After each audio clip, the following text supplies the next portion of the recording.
What's up, everybody? So I got a little bit different video for you guys today. We're gonna do kind of an unboxing, first look, first thoughts kind of deal. So the deal is I ordered 4 paddleboard kits, enough to outfit my whole family, me, my wife, both kiddos. And I wanted originally to go with a higher brand, like a Bote, I think is how you would say it. It's BOTE. Anyways, it was crazy expensive. It was going to be several $1,000s to order 4 full kits. So did some research and I ended up finding these kits that I ordered through Academy Sports. They are whole kits. They come with the paddleboard, 10-foot paddleboard, stand-up paddleboard paddle. It's kind of a hybrid. It slides out and then another fin slides in to turn it into a kayak paddle. Comes with a kayak conversion seat, pump, ankle tether, foot bar, all these things. So I'm gonna unbox this box here. I haven't even opened all of them yet. I opened that one last night just to check and see what it was all about. I'm gonna open this one and I'm gonna show y'all the setup, and then I've got 2 more to open here. So come along.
So this bag here is what the kit packs into, like this. And then it's got shoulder straps on it that you can wear on your back that actually I tested out last night. It's actually really comfortable. This is a whole kit. This whole mess is packed in here right now already. So you got the bag that carries everything, pump here that attaches in there and pumps up to 15 PSI. This is a dedicated anchor for the leash, ankle leash strap here. So this particular kit comes with a kayak seat conversion that fits on here, something like this. And then this foot bar is actually goes in these two loops here, and it's designed to rest your feet on as you're sitting down. This was in the bag of accessories, so it comes with 2 patches, and then it comes with this attachment here, which fits in the airport back there, and it's got a Schrader style bicycle tube valve on it. So you can actually hook this to a 12-volt air compressor and pump it up quickly without having to do it with the manual pump. And then it comes with this tool that I'm not sure what is exactly. I know that it fits inside of the air valve down there, and it's got to open and close, but I don't know how it works. I tried last night. Come with this manual, kind of tells you by pictures what to do, but it doesn't have any written instructions. The rest of it's all in different foreign languages. So it's got the ring and bungee system on the back, ring and bungee system on the front. The very front of the paddle board here has a ring and bungee on it. I'm gonna assume for like a dock line or something along those lines. It comes with these 2 fins that attach to the bottom. You just squeeze these 2 levers and then they'll pull right out. So you got one on each side in the back. And then it comes with this cool paddle. So in this form, it is like a stand-up paddleboard paddle. It's got adjustments up here at the top, but then you can actually undo this here, and this side will actually clip in like this, and it turns it into a kayak paddle for the kayak seat conversion when you're sitting down. So when I was doing research on buying paddle boards, once I figured out that I couldn't afford the higher end ones, I did a lot of research on different brands, whatever. And it seems like just about every review video I watched, the paddle boards didn't get any more than 15 PSI when you inflate them. So I watched one guy do a get ready or whatever, and he was at a lake and he was pumping it up. It took him like 8 minutes. The box says for this particular paddleboard less than 10. However, I'm gonna tell you that, as you can see, I've inflated it a little bit already, and it's supposed to inflate to 15 PSI or 1.03 bars on here. And it is quite tough to make that happen. That one last night I inflated to 13 pounds and it was plenty. So I think with this one, since I've got time today, I'm gonna go ahead and go all the way up to 15 and see what happens. One of the things though is it's not a double pump, so on the upstroke, it's not putting in air, it's only doing it on the downstroke. So if I had a different pump that would do both, it'd be a lot more efficient.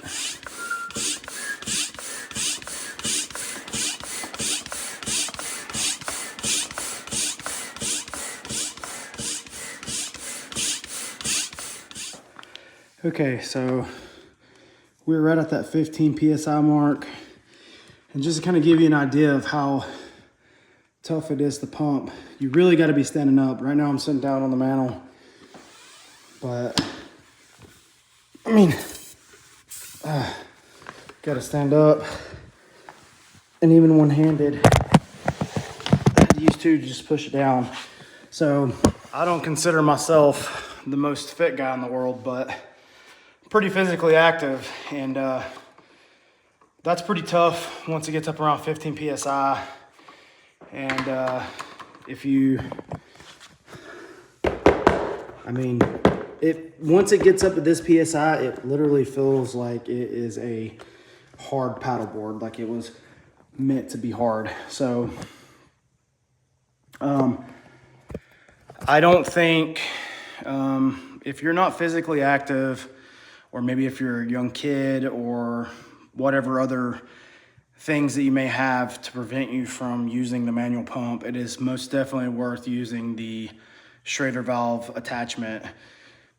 Even myself, being what I consider decently physically fit, I will be using the Schrader valve attachment. I'm gonna buy one of those 10 or 12,000 mAh small battery bank style air compressors, and I'll keep it with my kit, and I'll just use it to pump it up, because it took me probably right at 10 minutes, but my arms were definitely getting pumped, and it's pretty tough. All right, now that it's pumped up and I got it cleaned off, I'll show you what it's like to go ahead and step on it. Like I showed you a while ago, it's pretty solid. Anyways, so this is on it, and I mean, there's no give whatsoever. Pretty solid. Yeah, all the way up to here. Now it does have some rocker in the front, which is, I find, kind of just coming from the whitewater community or whitewater paddling, that's going to be nice when the water's choppy. It'll ride up over the top of the chops. So like if I stand on the front and push up, it does, because I'm standing up on that rocker. But even as I'm standing up here, the board's not folding or anything. As you can see, with just 15 psi, it's rocking up back there in the back. So now it does have a carry handle, which is nice. So we'll go ahead and flip it up. On this side, you can see that there is where the fins attach. So we'll go ahead and put those in now. And so they just line up this with the rails. Click them into place. And then, as you can see, you'd be ready to go. This helps with tracking. Make sure you stay straight. I've been told that if you don't use these, then you'll just spin around in circles. Again, to take them off, you just pinch the two clips. Pull. Maybe. There we go. That one was a little bit tight. Okay, now that it's pumped up and I showed you guys how rigid it is, I'm gonna go ahead and install this seat and this foot bar and show you how that kind of works, and we'll go from there. So basically, this is the tall part is gonna be your backrest, which is nice. It rides up the middle of your back and gives you a lot of support. This is gonna be the seat, what you sit on. There's no really way that the seat part attaches. It just kind of hangs out there. Now the back piece folds up like this, and these straps on the side come around and anchor into these loops on each side. So I'm gonna go ahead and get that done. I'll get back. Seat is now installed through the rings, like I said, on both sides. You can see here, you can see how the seat's folded down. So how this is gonna work is you'll bring it forward like this, and this turns into now a seat that's gonna look like this. And so I'm gonna go ahead and install that foot bar, and then we'll sit down on it and I'll show you guys how it works.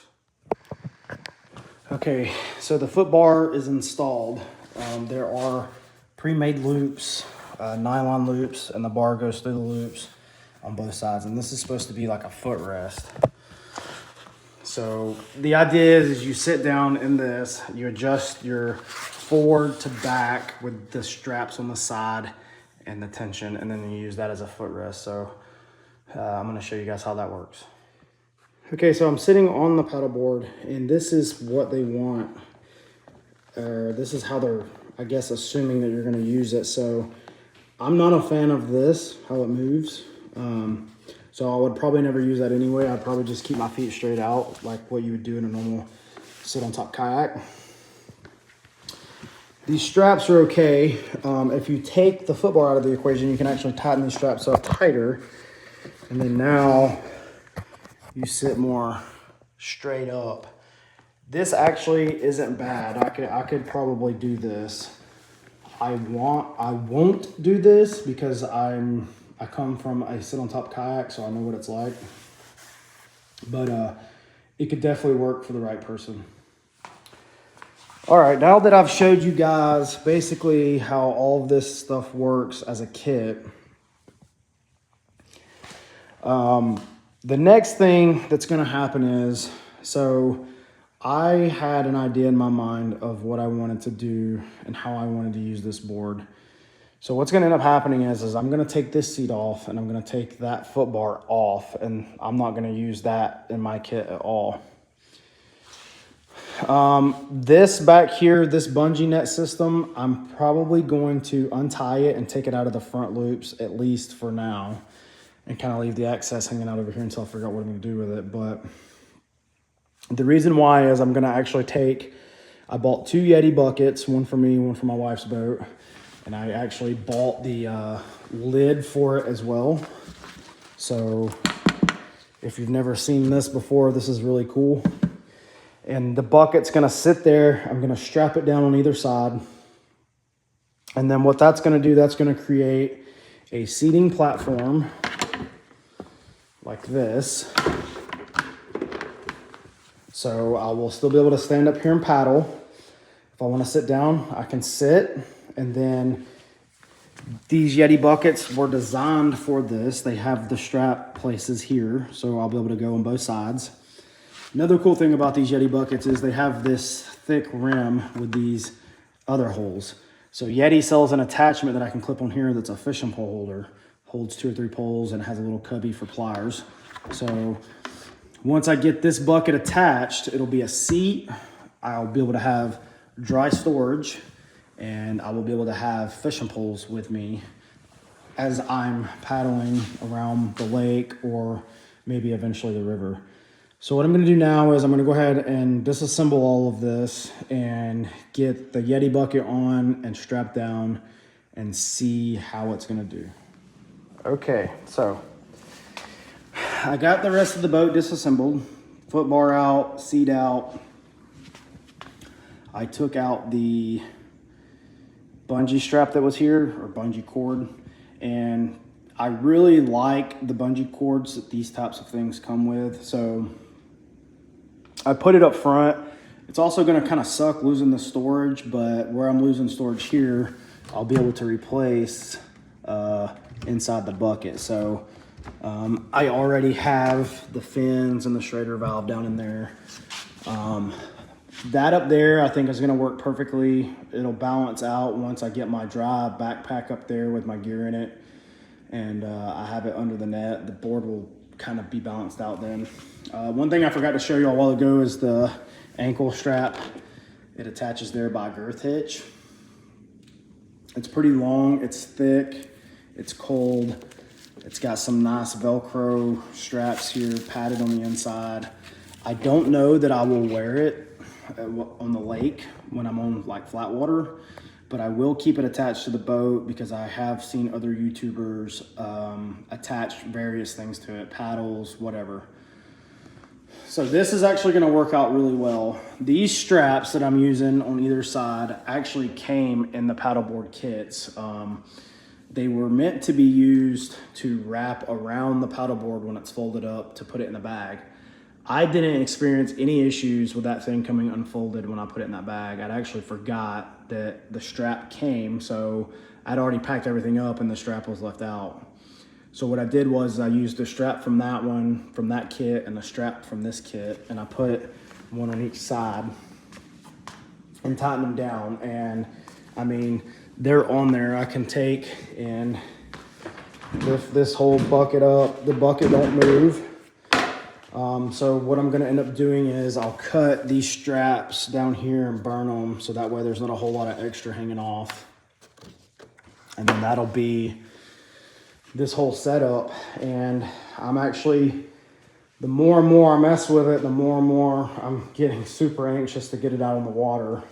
Also, there is a company, Decked USA or something like that. I'm not sure exactly, I'd have to relook, but they make a cushioned seat cover that goes on that lid, and you can have special logos and stuff put in it. So I'm considering ordering one with my Dirtbag Adventures logo in there.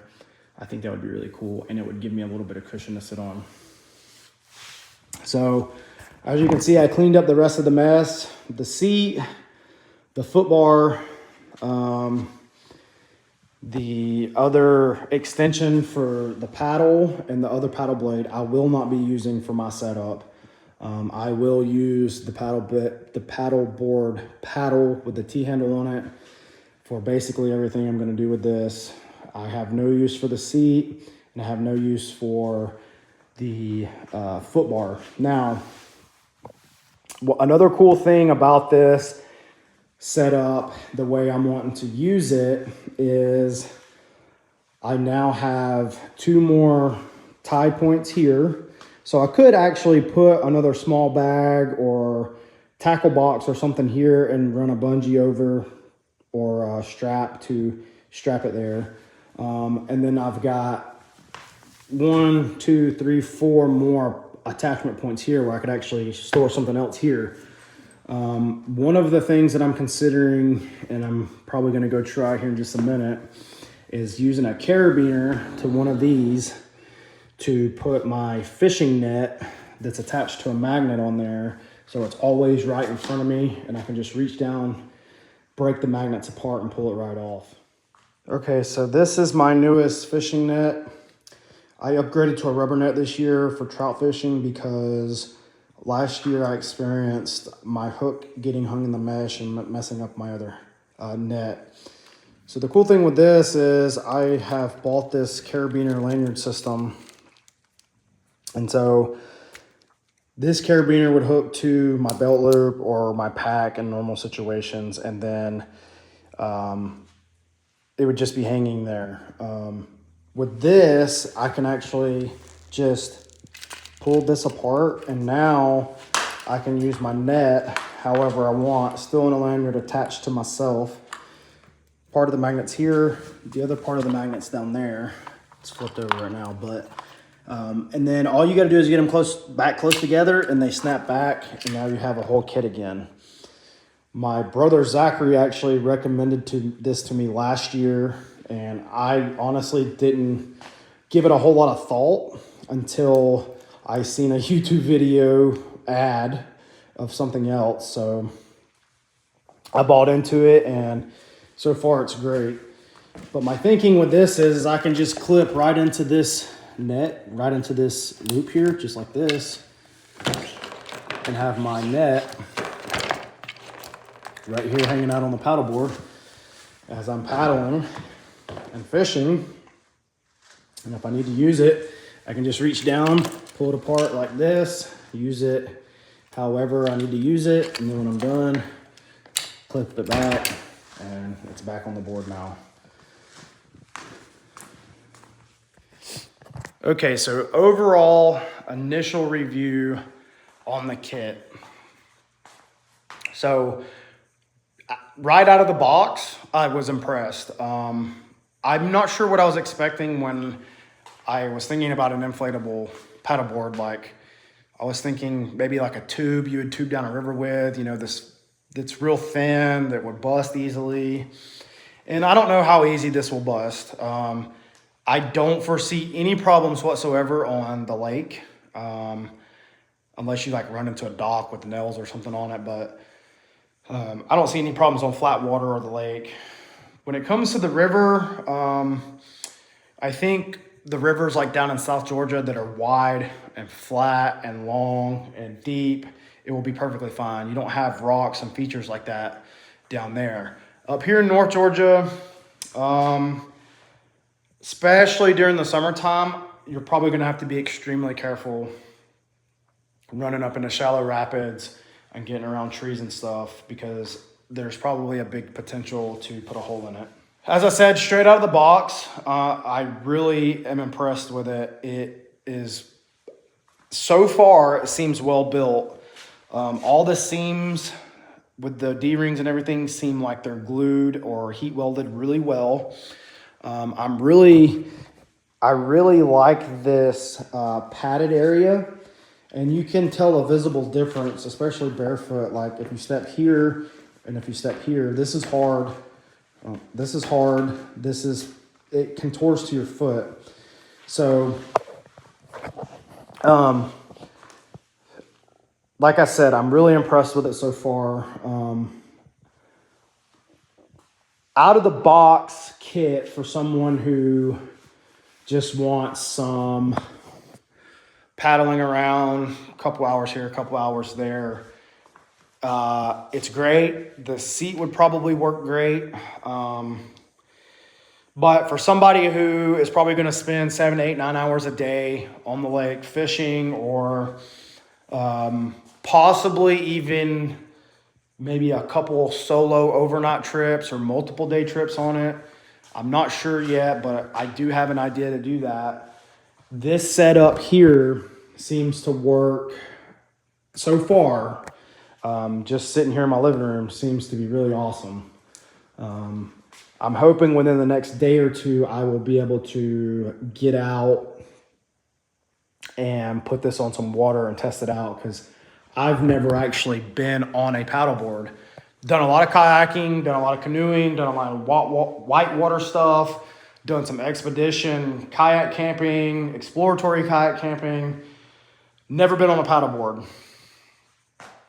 I have paddled a canoe and stood up in the canoe as I was paddling. May or may not be harder or less hard. I don't know. Time will tell. But so that's the initial review of this kit that I bought. The Aqua Wander 10. It's 10 foot. And this was, I bought this through Academy Sports. So that's going to be it for the initial review.